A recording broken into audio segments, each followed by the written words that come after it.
يا أهلا يا أهلا أهلا بيكم في ملخص فيلم جديد. في البداية لو أول مرة تشوفني ما تنساش تشترك في القناة وتفعل جرس التنبيهات علشان يوصلك كل جديد. بيبدأ فيلمنا النهاردة في سنة 2012. النظام الاقتصادي للولايات المتحدة كان بينهار والبطالة كانت في كل حتة ومعدل الجرائم زاد بشكل كبير جدا ونظام السجون كان بينهار وشركات خاصة هي اللي كانت بتدير السجون ديت علشان تحقق منها ربح. وكان في سجن اسمه الجزيرة الختامية كان بيذيع المعارك المباشرة على الإنترنت والسجناء كانوا بتقاتلوا بشدة لحد الموت، ولكن الجمهور أصابوا الملل فطلبوا المزيد وعلشان كده بدأ سباق الموت. وبعد كده بنشوف واحد من السباقات ديت بين عربيتين مصفحتين وشغالين ضرب نار على بعض وقربوا على خط النهاية، ولكن العربية اللي متأخرة بتضرب صاروخ على العربية اللي قدامها اللي قربت توصل لخط النهاية وبتفجرها. وبعدين بنشوف في شركة بتكون قفلت مصانعها وبتمشي الناس اللي كانوا شغالين فيها وبتديهم مرتباتهم قبل لما يمشوا. وبعدين بتيجي الشرطة وبتبدأ تضرب في الناس ديت. وبعدين بيروح جاينس على بيته وبيقول لمراته ان هو هيدور على شغل تاني بكره. وبعدين بنتهم بتعيط فبيروح يشوفها ولما بيرجع بيلاقي مراته واقعه مقتوله على الارض وبيظهر وراه الراجل اللي قتلها بيرش عليه بخاخ وبيخليه يفقد الوعي. وبعدين بتيجي الشرطه تقبض على جينيس لان هي بتلاقي مراته مقتوله والسكينه اللي اتقتلت بيها في ايده وبتاخده الشرطه على سجن الجزيره الختاميه وبيحطوه في الزنزانه بتاعته. وتاني يوم بيبدا السجناء يتكلموا عنه وان هو كان سائق قبل كده في سباقات الموت وكان سريع جدا. وبعدين بيجي واحد اسمه باتشينكو بيستفز جينيس بمراته اللي ماتت وان هو اللي قتلها فبيتعصب جينيس وبيضربه وبتيجي الشرطه تفض الخناقه وبياخدوا جينيس لمكتب مديرة السجن وبتتكلم معاه وبتعرف ان هو سائق محترف فبيقولها ان دوت كان زمان وان رخصته دلوقتي مسحوبه فبتقوله ان هي ممكن تساعده وبتبدا تحكي له عن سباقات الموت. وسائق اسمه فرانكستين خاض العديد من السباقات لدرجه ان هو وشه اتدمر خالص من الاصابات وبقى يلبس قناع والناس منتظرين عودته بشده ولكنه مات ومحدش يعرف ان هو مات. وبتعرض عليه ان هو يلبس قناع ويبقى كأنه فرانك وبتقوله ان فرانك بيلهم الناس وهي مش عايزة تقول لهم ان هو مات. وكمان بتقوله اللي ينتصر في 5 سباقات بيتحرر من السجن وان فرانك انتصر في 4 وديت فرصتك لو انتصرت في السباق الخامس هتكون حر. وبتديله مهلة 10 ثواني علشان يوافق ويدخل السباق يا اما يرفض وهتعرض العرض دوت على حد تاني وساعتها هو هيقضي مدة الحبس بتاعته في السجن. وبعدين بتاخده المديرة تعرفه على المدرب ويبدأوا يوروه متاجر السيارات اللي عندهم وبيكون عندهم سيارات زي اللي بره بالظبط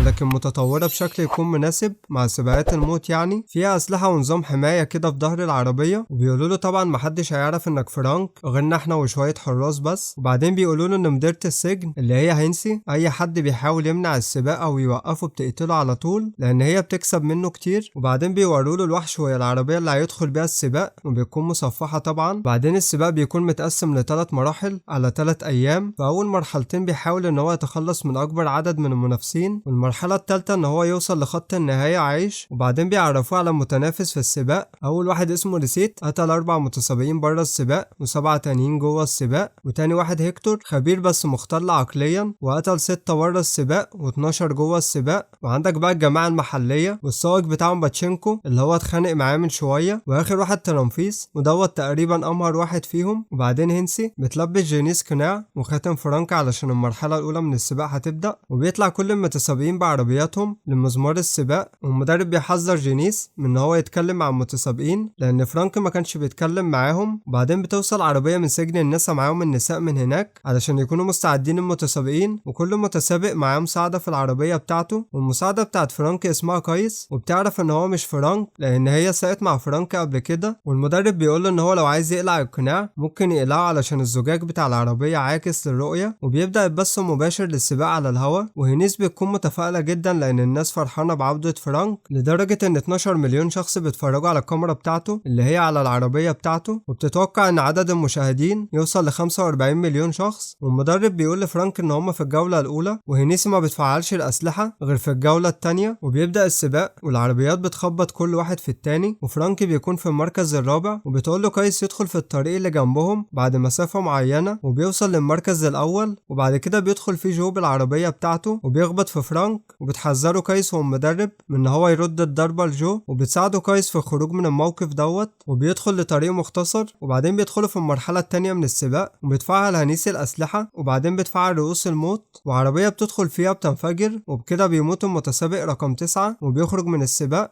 وبعدين الأسلحة بتشتغل بقى، والزيت كمان في العربية بتتعطل من الزيت وبتخرج بره السباق مؤقتا. وبعدين عربية في السباق بتاخد صاروخ وبتتحطم، وبعد كده بتيجي العربية اللي كانت متأخرة في السباق تقتل السائق بتاعها، وبعد كده بيخرج المتسابق رقم 7 من السباق. وبعدين بيحاول فرانك ان هو يشغل الأسلحة الهجومية بتاعة العربية، ولكنها بتكون عطلانة، وبتطلع كايس علشان تشغلها وفرانك بيحميها، ولكن المساعدة بتاعة العربية اللي جنبها بتضرب عليها نار وبتحاول تموتها، ولكن فرانك بيحميها وبتصلح السلاح بتاع العربية وبترجع تاني. وبعدين العربية اللي ورا فرانك بتفضل تضرب عليهم قذائف، وهم العربية ما فيهاش ولا زيت ولا دخان، فبيقول لهم المدرب ان القذائف ديت هتخلص على الشاهد في 50 ثانية، ولازم يتخلص من السائق اللي وراه او يقتله. وبعدين بيطلع فرانك قنبلة زيت او بنزين اسمها نيم على العربية اللي وراه، وبترمي كويس عليها ولاعة، وبكده بيتخلصوا من العربية اللي وراهم. وبيطلع كمان متسابق من السباق، وبيبقى متبقي 6 متسابقين، وبيجي واحد يشتت انتباه فرانك وبيتأخر عنهم وبيكون اخر واحد، وبكده المرحلة الاولى من السباق بتخلص، وبترجع عربية فرانك متدمرة، وبيكون قدامهم 14 ساعة والمرحلة التانية تبدأ. وبيبدأ المدرب يصلح العربية، وبعدين هينيس بتتكلم مع جينيس ان هو اخد المركز السادس، فبيقولها ان هو مش هيكمل السباق بكرة وهي هتشوف حد مكانه بقى، فبتوريله صورة بنته الصغيرة وهي مع الراجل اللي اتبناها علشان هو يكمل السباق ويروح ياخد بنته. وبعدين بيقولها ان الراجل اللي قتل مراته موجود هنا في السجن وبيقرر يكمل السباق، وبياخد منها صورة بنته وبيقولها انت كنت عايزة وحش، هتشوفي دلوقتي الوحش. وبعدين بيشوف المدرب وهو ماسك صورة بنته، فبيتكلم معاه ومش بيصدق ابدا ان هو ممكن يقتل مراته، فبيقول له جينيس ان هينيسي قتلت مراته ولبسته التهمة علشان يجي هنا السجن ويدخل السباق بدل فرانك. وبعدين بنشوف واحد من الجماعة جينيس بيروح وراه، وفجأة بيطلع قدامه باقي جماعتهم كلهم بما فيهم باتشينكو، وبيكتفوا جينس وبيضربوه، وجينيس بيقول لباتشينكو انت اللي قتلت مراتي. وبعدين باتشينكو بيجيب حديدة وهيضرب بيها جينيس، وبعدين باتشينكو بيجيب حديدة هيضرب بيها جينيس يموته، ولكن بيجي لاسيتس وبيضربه بقلم في ظهره، وبيقوم جينيس يضربهم كلهم ويكسر المكان عليهم، وبيضرب باتشينكو وهيقتله خلاص، ولكن باتشينكو بيقول له ان هينسي هي اللي خلته يقتل مراته، وعمل كده هو واوريرك الضابط بتاع السجن، وجينيس خلاص هيقتله، ولكن بيجي الحراس وبيكهربوهم وبيقولوا لهم وفروا الكلام دوت للسباق. وبعدين بتبدأ المرحلة التانية من السباق في تاني يوم على طول. 6 سائقين فاضلين في المرحلة ديت، وهم كي 14 وباتشينكو وريغينس وكارسون وجوري رشاش وفرانك،